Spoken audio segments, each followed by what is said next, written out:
আরে কি কো, আমার কাছে 2 মিনিট সময় আছে। এই তো মাত্র কালকে ডাক্তার দেখিয়ে এলি। ওকে আছু, আমার হিসাবটা কর। এই কোম্পানি আর আমি কাজ করব না। तो चलिए शुरू करते हैं। শালা শান্তি নেই কোম্পানি কাজ। শালা 3000 টাকা বেতন পাই, কিন্তু ভাষণ শুনতে হয় 1 লাখ টাকা। শালা কাস্টমারও পাইছি ভালো, 6 বছর ধরে রিচার্জ করেনি। ফোনটা করি না। শালা বাড়িকে কোটা দিন আইসিনি, তার ধরে খালি ঘাস আর ঘাস হইছে। আবার কে ফোন করে গো, তো দেখি কে। হ্যালো হ্যালো, আপনার কাছে 2 মিনিট সময় আছে?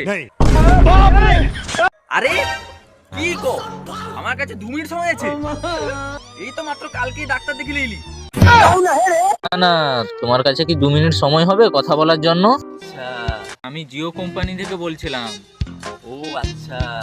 হ্যাঁ, তুমি তো 6 মাস ধরে রিচার্জ করোনি, তোমার কোনো কল ঢুকবেনি তো? হ্যাঁ, যদি কল ঢুকুনি তাহলে তুমি কি রকম কল করছো আমাকে? আরে দাদা, আমার কাছে কোম্পানির সিম আছে। হ্যাঁ, আর আমার সিমটা তো জেরক্স করা। না মানে আমাকে কোম্পানি থেকে সিমটা দিয়েছে। আর আমি তো মনে হয় সিমটা লোকের পানি চুরি করলে এসেছি। আমি জিও কোম্পানির অফিস থেকে ফোন করছি। ও আচ্ছা, তো আমি কি করব?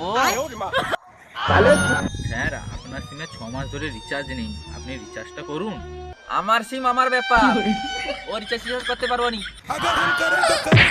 ওকে আছু, আমার হিসাবটা কত কম, এই বালের কাজ আর আমি করবো নি। তোরা কি